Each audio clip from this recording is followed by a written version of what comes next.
Saudações, meu nome é Marcos Meneghetti, repórter do Jornal do Comércio, e hoje mais uma vez o assunto é enchente de 1941, né, que nesse mês de abril e maio completa 80 anos, né. O Jornal do Comércio vai publicar uma série de reportagens e entrevistas sobre esse episódio, né, que faz parte já da mitologia de Porto Alegre. E hoje, para falar com a gente está recebendo o professor da URGS, Rualdo Menegatti. O professor Rualdo foi o coordenador do Atlas Ambiental de Porto Alegre, né, que reúne conhecimento científico de várias áreas sobre a região onde fica a capital, né? E, bom, o Rualdo está aqui para nos ajudar a entender, afinal de contas, né, por que Porto Alegre alagou em 1941 e por que ela continua alagando hoje, em 2021. Tudo bem, professor? Olá, Marcos e equipe do Jornal do Comércio. Estou muito honrado de estar aqui e fazer esse diálogo com vocês, que animam a nossa inteligência a entender o mundo em que a gente vive e, em especial, né, a região metropolitana aqui, Porto Alegre. Professor, antes da gente começar a falar, né, sobre a cidade propriamente dita, né, eu queria que o senhor falasse um pouco sobre o Atlas Ambiental de Porto Alegre, né, porque ele reúne ali informações valiosíssimas sobre a cidade, né, e conhecimento de várias áreas no mesmo material, né. Eu tenho a edição impressa, né, lá de 98, que eu acredito que seja a primeira edição ainda, né, mas ele também já está disponível virtualmente, né? Isso, Marcos, o Atlas foi resultado de um dos maiores esforços técnicos e científicos que nós produzimos numa parceria da Universidade Federal do Rio Grande do Sul, por meio do Instituto de Geociências, a Prefeitura Municipal de Porto Alegre, por meio da Secretaria Municipal de Meio Ambiente e o Instituto Nacional de Pesquisa Espacial. Foram mais de 230 pessoas, técnicos, doutores, professores, né, dessas três instituições que produziram o mais completo documento de diagnóstico ambiental que uma cidade já viu no mundo. No mundo. Ele é o primeiro documento sintético, né, analítico, que mostra todos os parâmetros importantes para entendermos o ambiente que nos cerca e o ambiente em que vivemos. Né? Ele é um documento que apresenta, né, a história natural da nossa cidade. Né? E isso hoje, no norte da Itália, por exemplo, está se falando em história natural das cidades, que foi inaugurada pelo Atlas de Porto Alegre. Veja que mais de 60 cidades no mundo, né, tiveram no Atlas de Porto Alegre a inspiração para fazerem os seus, entre as quais Barcelona, Buenos Aires, São Paulo, inclusive Berlim, e também no Oriente Médio, como Dubai, né? É impressionante como essa ideia floresceu e ela teve, então, uma aceitação mundial. E nós, porto-alegrenses, né, somos muito orgulhosos, né, e eu, por ter feito parte de toda essa equipe, coordenado ela e idealizado esse projeto, né, porque quando vamos conversar sobre a enchente de 41, né, nós temos que olhar dados, não adianta muito a opinião, né, nós temos que ver, de fato, né, como é que nós podemos analisar o contexto ambiental em várias escalas. Então, o Atlas de Porto Alegre ele traz isso por meio de nada menos de 88 mapas temáticos. É um luxo isso, né? Reunidos de forma sintética, quer dizer, não são documentos separados, né? Toda a informação está conectada e coerente com uma linguagem, né? Com uma conceituação, né? De sorte que você tem um documento integral. Você lê ele como, né, um filme, porque ele apresenta também em 4 dimensões, não só mapas, bloco-diagramas, fotografias, mas também a evolução no tempo. Então, isso faz com que nós possamos ter um vistaço, como dizem, né, os peruanos, né, uma bela visão desse sítio maravilhoso que nós vivemos, né, de termos consciência do lugar em que nós vivemos. Né? Porque essa consciência é que nos vai mostrar que perigos existem ali fora, né? Perigos importantes, né? E também vai nos mostrar o que nós devemos preservar, cuidar, né? para manter esse nosso ambiente, né? Então, isso é um documento realmente histórico e nos seus 20 anos, né, ele se mantém, né? É uma obra que se mantém atual, praticamente, né? Claro que existem dados que poderiam ser atualizados e precisam, né? Como população, enfim, mas na visão, digamos, ambiental, né? Ele nos dá, digamos, os instrumentos fundamentais para enxergarmos, né, esse canto do mundo. Né? Uhum. Sem dúvida, né? É bem como o senhor falou mesmo, tem uma narrativa, né, do conhecimento, né, conforme a gente vai folheando, né, passando os mapas, as imagens, os textos. E Bom, ele vai da borboleta, né, da mata, do arroio, né, para as rochas, ele mostra tudo. E o importante, Marcos, é que ele está disponível online, gratuitamente para todos. Né? Nós doamos nossos direitos autorais, né, para a cidadania de Porto Alegre, da região metropolitana, do mundo, né, para acessar essas informações. Então, você pode pesquisar esse atlas, né, no endereço www.ufrgs.br/atlas. Né? Está disponível. uhum, uhum. Muito bem. Compartilhado conhecimento, professor. Afinal de contas, né, por que Porto Alegre alagou em 41 e por que continua alagando, né? Claro, não na mesma dimensão, né? Mas continua alagando, né, professor? Por que isso acontece, né, do ponto de vista geográfico, né, da cidade? Essa é uma pergunta muito interessante, né, Marcos, porque nós diariamente estamos armadilhados, estamos dentro, né, dessas gigantescas cidades da região metropolitana, né, e temos dificuldades de olhar, digamos, fora delas. Né? Estamos, digamos, sempre aprisionados, né, nos nossos ambientes urbanos, nos locomovendo, indo de um ambiente fechado para outro ambiente fechado, né, às vezes num parque, às vezes numa rua. Né? Mas, em geral, nós estamos num ambiente em que nos dificulta enxergar o conjunto do sítio, né? Desse lugar que se chama Porto Alegre e região metropolitana. E por isso, é claro que as enchentes, né? As inundações, elas chegam até nós como, digamos, uma surpresa, né? Como se elas não pudessem existir.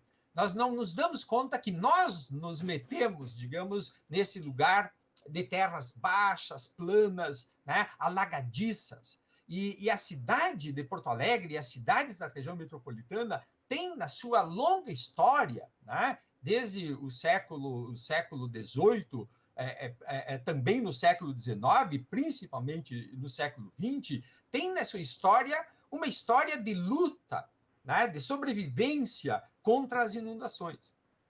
Né? Isso faz parte desse processo de habitar um lugar por natureza alagadiço, por natureza são banhados. Tá?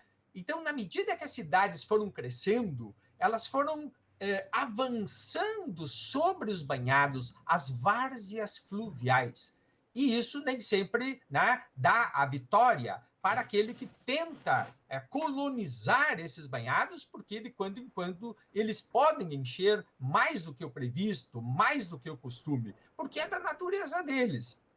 A natureza do banhado é ser molhado e subir o nível d'água, né, sazonalmente, ou com frequências também de 10 em 10 anos, ou com frequências muito, né, muito acentuadas, né,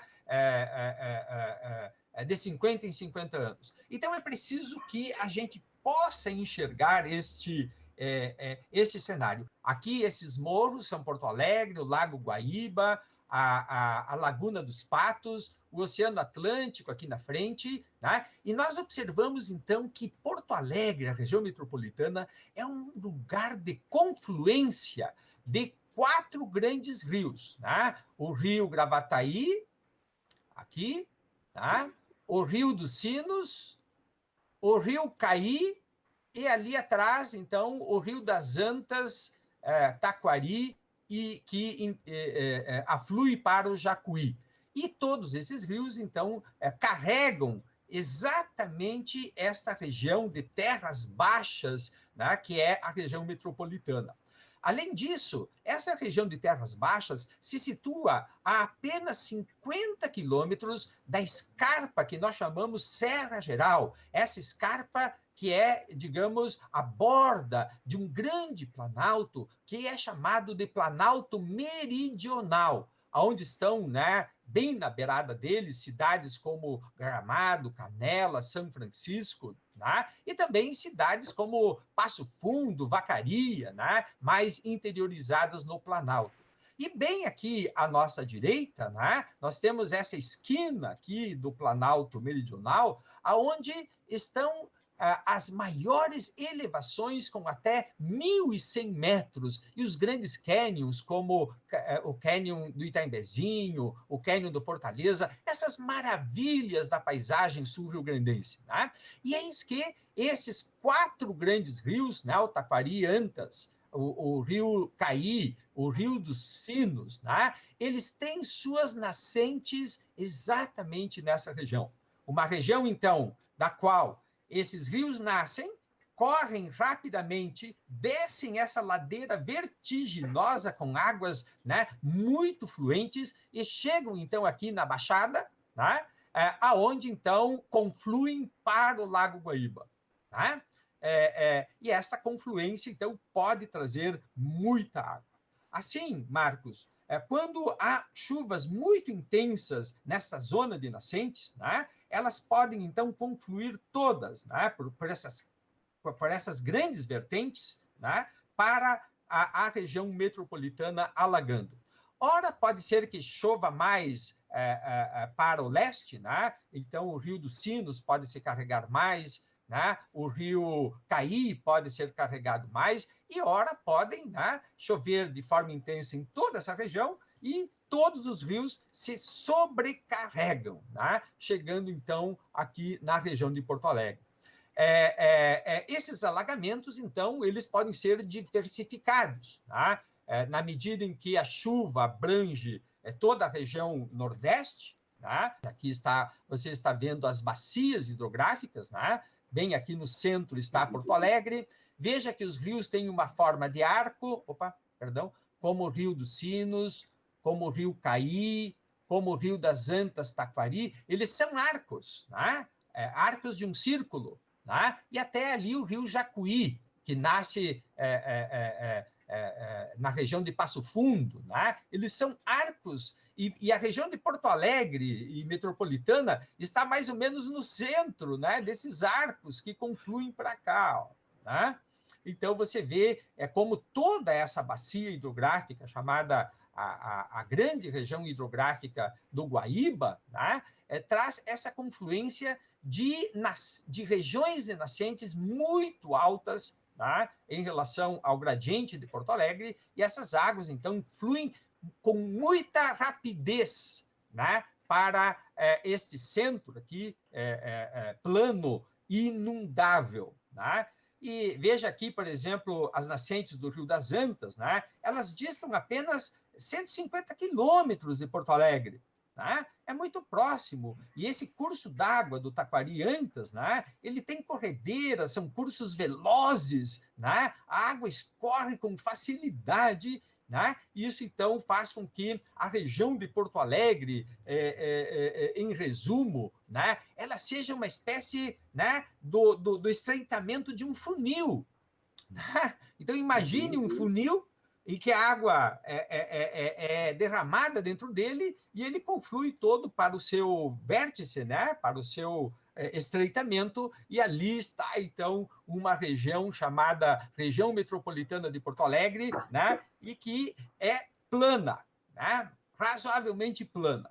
Logo, então, a decorrência disso serão as inundações, tá? Essas inundações, então, elas podem ocorrer com vários tipos de frequências, né? Maiores, menores, vários tipos de intensidade maior ou menor. Né? Além disso, né, Marcos, nós temos que considerar também que há uma grande mudança da superfície terrestre feita pela ação humana. Tá? Uma coisa é você ter uma forte precipitação de água numa zona em que ela é fortemente vegetada por florestas, e né, essa mesma precipitação numa zona em que a floresta foi cortada. Né? Então, ao longo do tempo, toda essa região aqui do Planalto Meridional, né, e também da região aqui das partes mais planas da Baixada de Porto Alegre, né, as matas foram sendo removidas. Aqui você está vendo uma imagem de satélite, né, que mostra que a vegetação hoje existente, tá, ela está só nessas regiões mais íngremes, naquilo que nós chamamos de escarpa, né, do Planalto Meridional. O restante, as matas foram cortadas, né, sendo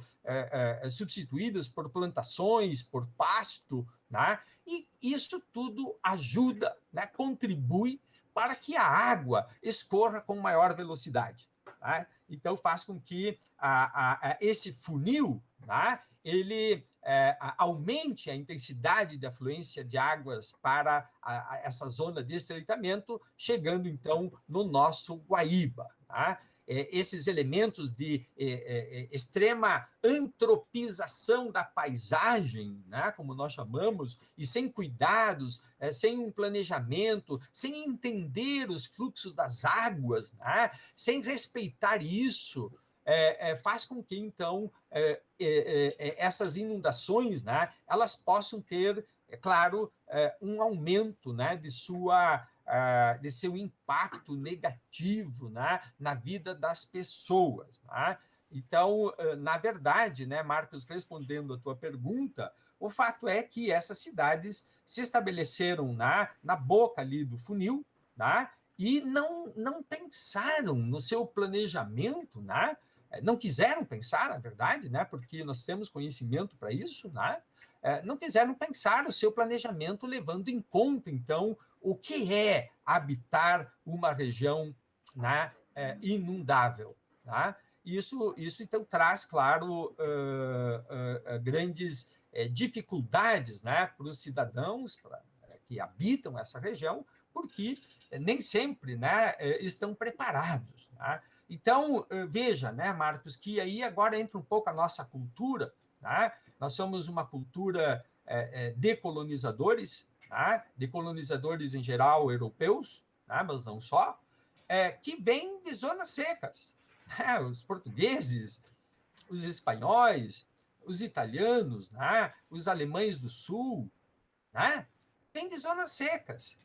E estabelecem suas casas, né? Sem considerar esses elementos de possibilidade de inundação. Então, as casas são, em geral, colocadas diretamente, né, o primeiro piso, né, diretamente sobre o solo, ou com uma elevação muito pequena. Tá? Então, há elementos culturais da forma como foi colonizado, né, esses terrenos, sem prestar atenção, sem considerar, né, o local. Então, nós não desenvolvemos uma arquitetura, tá, um modo de habitar que pudesse contemplar aquilo que a natureza é.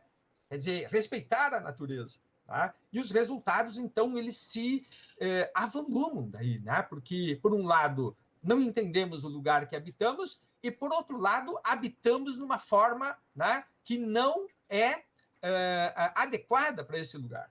Tá? Então, as nossas formas construtivas, elas são também inadequadas. Veja que as habitações, vamos pegar alguns bairros mais antigos de Porto Alegre, né, como a Cidade Baixa, né, que o nome já diz, é uma cidade que está no nível ali do Guaíba, né, que está nas várzeas ali do Arroio Dilúvio. Né? Então, é uma zona de inundação. São banhados. No passado foram banhados. E as casas estão assentadas diretamente no primeiro piso, tá? Sobre o solo. Então, esses solos são naturalmente úmidos. Ainda hoje eles são úmidos. É a natureza daquele substrato. Tá? E essa umidade, então, ela passa para os muros, passa para as casas. Tá? E então, nós temos ambientes úmidos nas nossas casas. Tá? Por conta de um hábito de construir que não considerou, né, que, embora o banhado tenha sido drenado, mas o substrato, que é um substrato de sedimentos, né, ele é um substrato naturalmente úmido, né? Essa umidade ela passa de baixo para cima, né? Esse é um pequeno exemplo, né?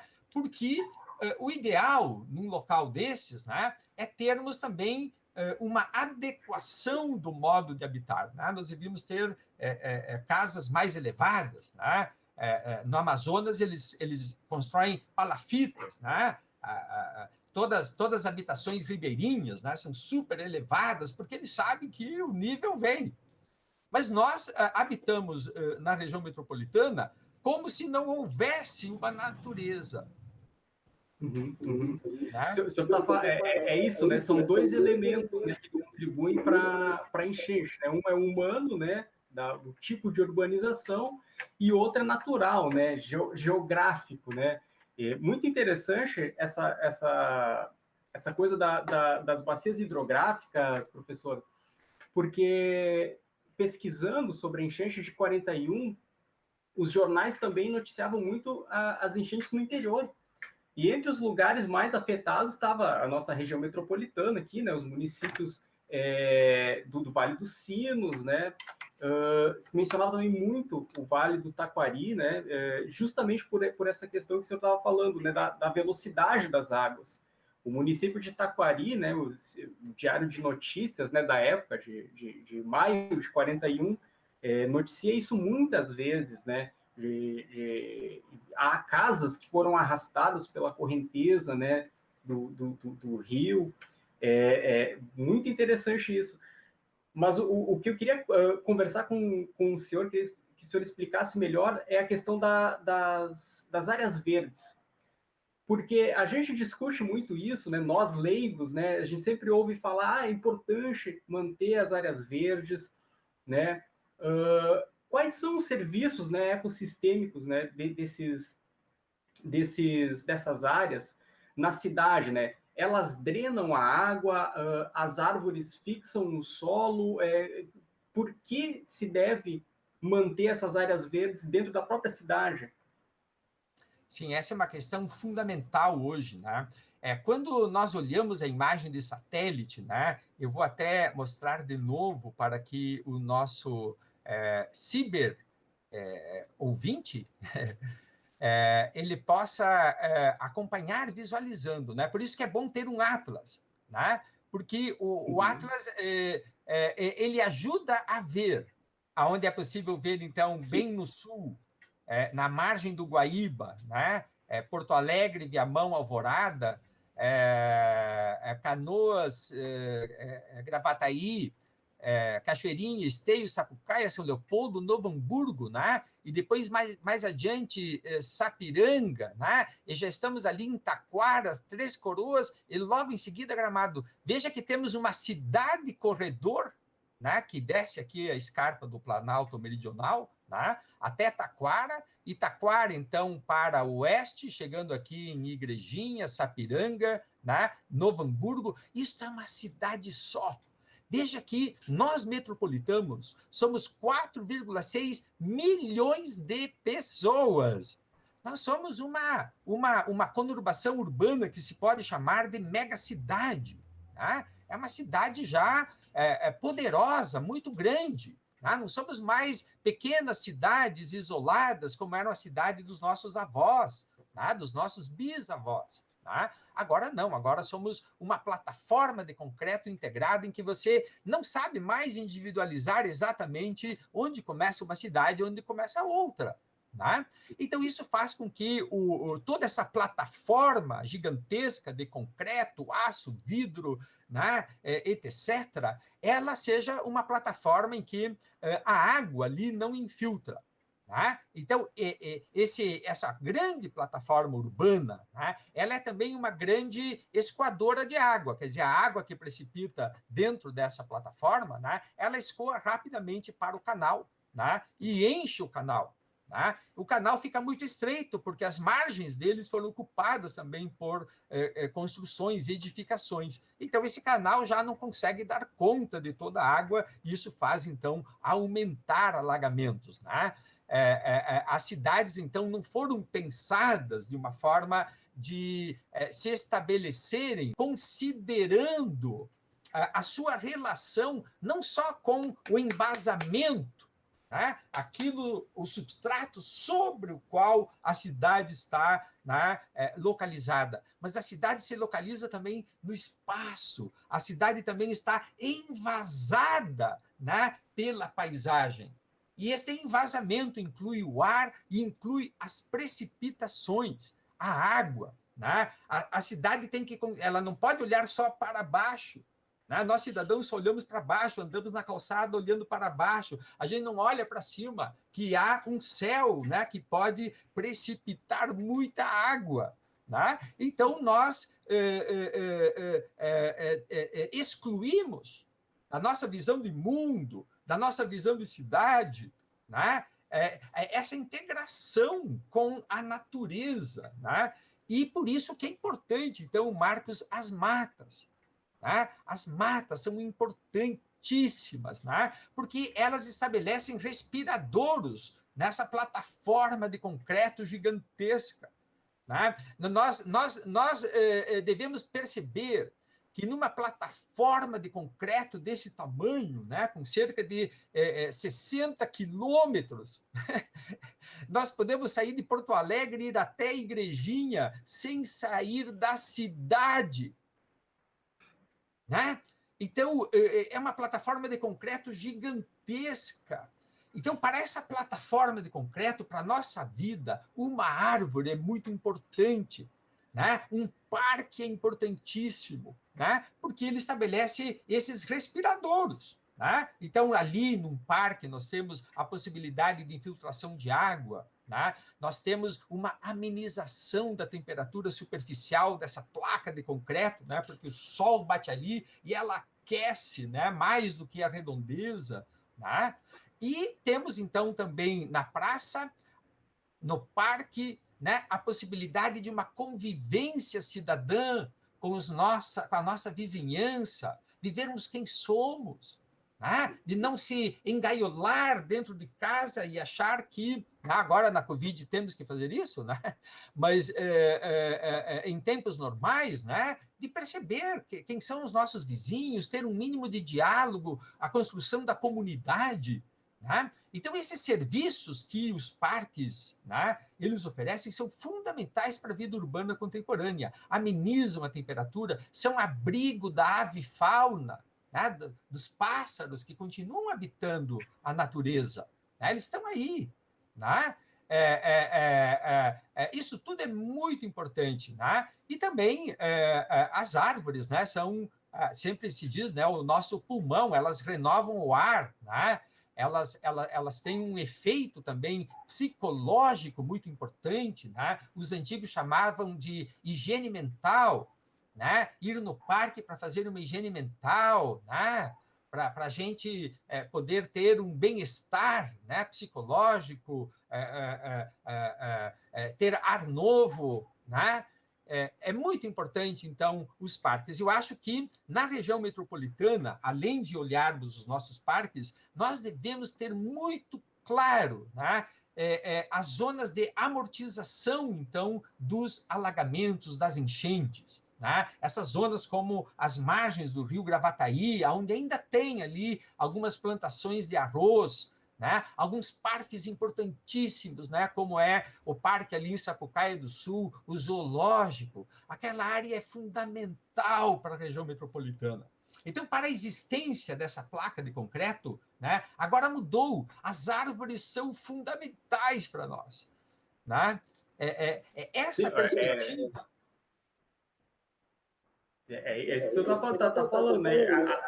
A dimensão dos parques, praças, etc., vai muito além do simples lazer, né? Porque o que a gente ouve falar, né? Por exemplo, em campanhas eleitorais, né? Normalmente a gente vai ler lá o programa, né, de governo dos candidatos, praças, parques, esse tipo de coisa está sempre relegado, né, o item lazer, né? E na verdade é muito mais do que isso, né? É muito mais do que isso. As praças, os parques, então, elas devem fazer parte de um planejamento, né, de como a cidade se entrelaça com os nossos estoques naturais, né? Então, as praças são esses respiradouros, né? A cidade não pode ser uma placa de concreto contínua, ela tem que ter respiradouros, ela tem que estar entrelaçada, né? Com essa natureza, para que ela possa acomodar, então, melhor os seus efeitos e também, né, para a saúde do cidadão, a nossa saúde. E, além do mais, né, Marcos, elas não podem estar cercadas. Elas são o espaço do exercício da nossa convivência, né, da nossa convivência comunitária, de perceber o diferente. Tem pessoas diferentes na cidade, diferentes de nós, né? Por várias razões sociais, étnicas, culturais. As cidades hoje, uma região de 4.600.000 pessoas, né? Somos todos diferentes, vindos de lugares diferentes, né? Os únicos originários, né, eram os indígenas. Eles são os únicos originários dessa terra, né? Os demais viemos de fora, né? Então, nós temos que nos perceber capazes de conviver. As praças e as cidades, além dos serviços ecossistêmicos, elas têm também um serviço importante para a construção da cidadania, para a nossa capacidade, né, de convivência com o diferente. Senão, nós não temos comunidade. Né? Aí, o que sobra na cidade sem isso? Né? A cidade se transforma num autômato. Né? Ela nos escraviza. Temos que ter cuidado com isso, tá? Porque nós podemos ser escravos autômatos, né? Indo e vindo o tempo inteiro, sem olhar, então, né, esse espaço em que habitamos, esse canto do mundo, né, que é belíssimo. Essa zona de confluência de Porto Alegre, da região metropolitana, é fantástica, é um lugar maravilhoso. Né? Nós temos aqui um dos maiores patrimônios hídricos, o maior patrimônio hídrico de água doce, esses rios que trazem água maravilhosa da vida, da qual nós nos servimos para beber, a qual nos constitui. Né? Eu bebo água do Guaíba, eu sou o Guaíba. Os nossos corpos são feitos de 70% de água. E da onde bebemos essa água? É dessa água que chega. Então, eu acho que nós, urbanos, que bebemos esta água importante, né, nós devemos considerá-la sagrada, porque ela constitui, né, fisicamente a nossa existência. Né? E a gente, então, não dá bola para isso. Né? E temos que olhar isso tudo de forma integrada. Agora, Marcos, eu acho interessante também observar, né, em relação à enchente de 41, que, além de uma precipitação, chuva, muito intensa em toda essa região das cabeceiras, né, da bacia hidrográfica do Guaíba, né, das águas que afluem para cá, houve também um outro fenômeno sem o qual nós não vamos entender como foi possível, né, o Lago Guaíba subir 4,71 metros. Né? Veja que o Guaíba Pois tem... professor. Sim. E é isso que eu ia pedir para o senhor, dar uma dimensão do quão maior foi a enchente de 41 em relação às outras, né? Sim. Então, veja, né, Marcos, a enchente de 41, ela atingiu na régua que está colocada ali no canal de Navegantes, ela foi medida ali, né, 4,71 metros. Compare essa lâmina d'água de 4 metros, quase 5 metros, com a profundidade média do Lago Guaíba. A profundidade média do Guaíba, né, é mais ou menos 2,5 metros. O Guaíba é um prato, né, ele é um prato raso, né, é um prato raso, é um lago bem raso, né, 2 metros. Né, não é um lago como os lagos superiores no Canadá, né, esses aí têm mais de 100 metros de profundidade. Né? E imagina, então, que foram empilhados 2 Guaíbas sobre o Guaíba. É muita água. O Guaíba tem 1 quilômetro cúbico de água. né, esse reservatório ali fantástico, nosso santuário de vida, né, eu chamo Guaíba. Tá? Foram empilhados 2 Guaíbas. É muita água. Isso significaria 2 quilômetros cúbicos, né, de água que se acumulou, né, nessa região. Então, não foi só a água da chuva, porque 2 quilômetros cúbicos de água de chuva é muita água. Né? Ela não cabem em 4 dias de chuva, em 1 semana de chuva. É preciso, né, abrirem-se as comportas do céu. Isso é um dilúvio. Né? Isso não aconteceu. Isso não aconteceu. Mas aconteceu um outro fenômeno, né, que nós devemos ver concomitantemente. Então, olha como funciona a natureza. Né? A natureza não tem sempre assim uma só causa. Né? Aqui estou exibindo de novo o mapa da bacia hidrográfica do Guaíba. Está observável? Uhum. Então, sim, veja. Então, estamos vendo. Considere que em toda essa região das cabeceiras aqui, do Rio das Antas, do Caí, dos Sinos, né, choveu muito. A água, então, escorreu toda aqui para o funil, né, na região metropolitana. Como Marcos disse, né, no Rio das Antas, no Rio Taquari, as águas subiram muito. Né, e ela afluiu rapidamente para essa região. Né. Além disso, essa água, ao chegar no delta, e ao chegar nesta confluência, né, o delta é, por natureza, um sistema, né, o delta do Jacuí é um sistema de retenção de água.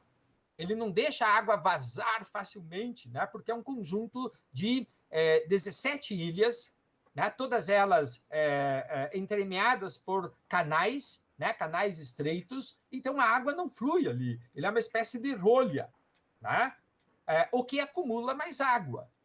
Além disso, né, além desse efeito de retardar o escoamento de toda essa água, né, houve, na enchente de 41, segundo, né, notícias de jornal, segundo também dados meteorológicos, houve um forte vento soprando desde o sul, né, do sul para o norte, de forma persistente. Né, de forma persistente, ou seja, né, sem acalmar-se. Veja, então eu falei que o Guaíba é uma espécie de um prato. Tá? E se o vento sopra de um lado, né, num corpo d'água, né, amplo, raso, né, é de se supor, e é o que acontece, né, que a margem oposta àquela em que o vento sopra vai subir seu nível. Tá? Então, não só veio água da ladeira da Serra Geral, né, desse planalto, né, bem como o vento soprou contra, né, e não só reteve a água, como dizem às vezes os pescadores, né, que o vento forte ele retém a água. Não só retém a água, ele faz subir, né, o nível de água do lago, na margem oposta àquela que sopra o vento. Tivemos um triplo fenômeno. Muita chuva. Né? Segundo fenômeno, o delta que retém. Né? E aí, então, espalha a água. E o terceiro fenômeno, né? O vento sopra e a margem do lago se levanta no lago oposto, exatamente no Lago Norte, onde está o delta do Jacuí. Aí, então, vamos ter 4,71 metros. Né? Essa altura, ela não foi uniforme, né, para todo o Lago Guaíba. Ela foi para a régua de navegantes, tá? Por conta de um efeito de elevação do nível de água na margem norte do lago, onde está o delta. Tá? Então, isso é o fenômeno completo. Isso nós nunca entendemos, né, dessa maneira, você vai ver na literatura, assim, nunca entendemos dessa maneira, né, porque naquela época de 41, né, nós não tínhamos também, a cidade não tinha, né, réguas de medida do nível do Guaíba, né, em toda a sua extensão. Essa régua está só no canal do Navegantes, portanto, essa régua mediu a elevação, né, da inundação no delta. Não é todo o lago, no delta. E no delta, então, aconteceu esse fenômeno. Tá? Retenção d'água, muita afluência de água né, da ladeira, lá do alto, com muita rapidez, e o vento soprando e fazendo, então, o nível da água também subir. Então, desses 4,71 metros, agora nós podemos decompor um pouco. Tá? Não é todo ele precipitação de chuva, é também elevação do nível. Pode ser o vento consegue, né? Um vento forte, persistente, ele consegue elevar o nível em até 2 metros. Né? Veja que, num vento muito forte soprando do oeste, no Lago Guaíba, ele leva a água até a Avenida Beira Rio, ali no bairro de Ipanema. Né? A água sobe ali no calçadão, né? E invade a rua. Ali subiu 2 metros. Né? Como esse vento não é persistente, esse fenômeno é visto como uma espécie de ressaca. Agora, imagine que esse fenômeno, esse vento, seja persistente, ele vai manter a água lá em cima, elevada. Tá? E aí tu vai ter, né, uma inundação tenebrosa. Tá? Então, cuidado. Tá? Nós estamos habitando na margem de um lago, por isso que o Guaíba é um lago, por isso que é importante o conceito. Tá? Não é uma disputa, não é um jogo. Tá? É entender o conceito porque ele nos permite enxergar as dinâmicas, o funcionamento, né, da coisa. Senão nós não entendemos como é que funciona. Tá? Então, nós vamos achar que choveu 4 metros e 71 centímetros. Né? Faça as contas, né? Faça as contas. Então, faça as contas de que área da bacia é necessário chover, né, para que 2 quilômetros cúbicos cheguem até Porto Alegre, sendo que, né, numa área não muito habitada, né, a taxa de infiltração ela chega a 60%. Então, 2 quilômetros seriam só os 40%. Sabe, professor, que essa explicação é muito interessante, porque como é que isso se refletiu, né, na vida das pessoas lá em 2041 é muito interessante, né, porque no começo de maio parou de chover e saiu um sol em Porto Alegre. E também começou a diminuir ou até parar de chover no interior, nessas outras bacias. E mesmo assim, durante 2 dias, do dia 6 ao dia 8, o nível do Guaíba subiu ainda mais e se manteve nesse nível durante muito tempo. E depois começou a escoar, mais lentamente do que o normal, né? Então, as pessoas realmente ficaram desesperadas, porque mesmo com o sol, o Guaíba continuou subindo, né? Exato, né, Marcos? Porque é o efeito do vento. E é o efeito, então, de elevar o nível do Guaíba. Né? Então, além de toda a água que chegou da chuva, o nível também foi elevado e o vento mantém ele lá em cima, mesmo que a chuva cesse. Né? Então, isso não entra muito dentro de um raciocínio, né, linear, em que se pensa que só o escoamento de água da chuva, né, é que faz elevar o nível. Não, há outros fatores na natureza. Né? Por isso que entender esse conjunto, né, é muito importante, porque ele leva, então, a consequências. A consequências de como nós podemos ter, de fato, fenômenos extraordinários. Esse foi um fenômeno extraordinário. Ele não se explica só pela precipitação de água, ele não se explica só pela concentração de água num delta, ele não se explica só pelo retardo, né, do escoamento por conta do vento, mas ele se explica, né, de forma mais completa quando nós entendemos a subida do nível do Guaíba, né, por conta do vento. Tá? Digamos assim, a margem oposta ao vento cresce, dizem, né, na linguagem popular. Né? Não só retarda, mas ela cresce. Né? Quando vem uma tempestade na beira da praia, né? O mar cresce, dizem os pescadores. Né? E é isso que acontece. Então, também o lago cresce a sua margem. Né? Quer dizer, ele empina, né? A superfície do lago empina. Faça esse exercício num prato, pega um pires, né, de uma xícara, coloca a água até a borda e assopra devagarinho.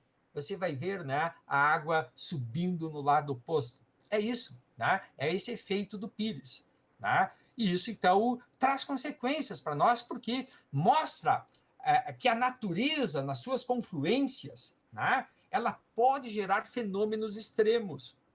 E que, numa cidade gigante agora, como é a região metropolitana, isso é muito mais impactante. Se já foi impactante lá para a cidade de 1941, né, porque inundou todo o centro naquela época era a alma, né, de toda essa cidade, né, paralisou, né, a alma, né, o coração econômico da cidade. Né, isso trouxe grandes impactos para a vida. Né, além, claro, de todas as inundações nas várzeas. Né, mas numa cidade gigante, tá, de 4,6 milhões de pessoas, o impacto é muito maior. É muito maior. Tá? Então, sempre se discute a questão do Muro da Mauá. Né? Isso é outra coisa que eu ia perguntar para o senhor, porque muitas mudanças foram feitas na cidade, né, por causa, né, da enchente de 41, entre elas o muro, né? E por favor, qual é a sua opinião, né, professor?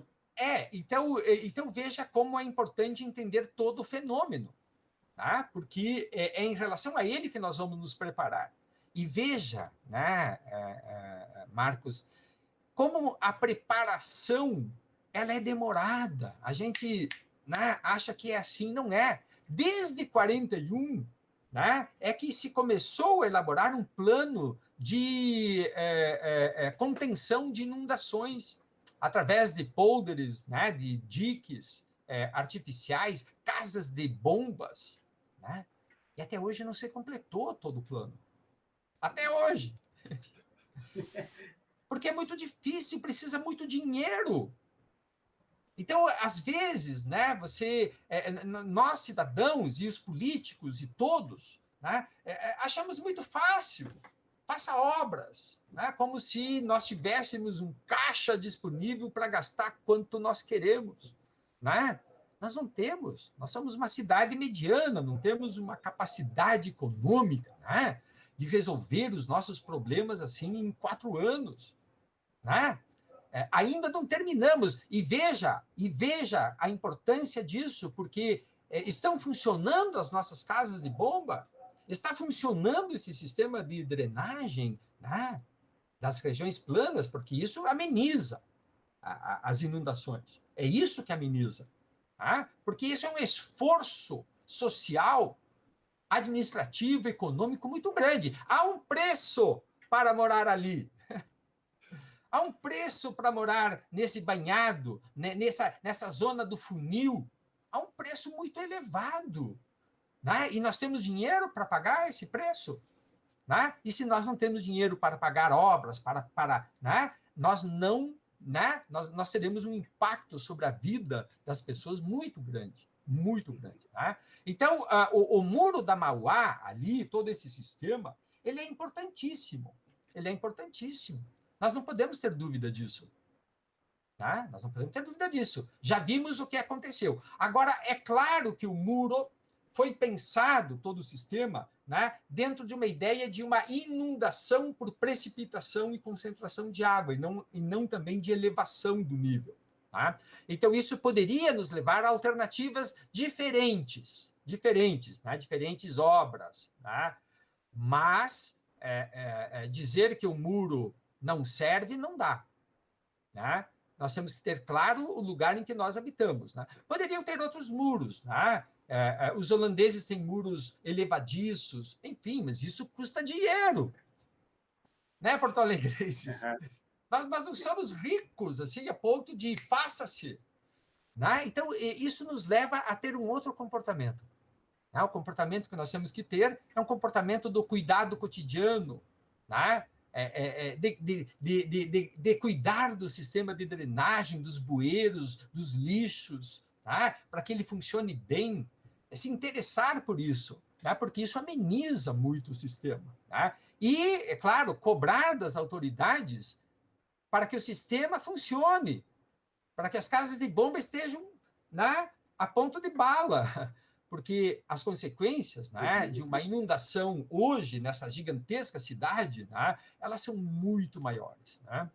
Então, acho que, entendendo melhor o fenômeno, nós conseguimos também entender a importância da manutenção né? A importância do cuidado desde aqui a minha rua, né? Para que o bueiro esteja sempre em condições de escoamento, né? E assim por diante. E pedir atenção dos mandatários, né? Para o nosso sistema, né? Porque ele, de fato, cobra caro, né?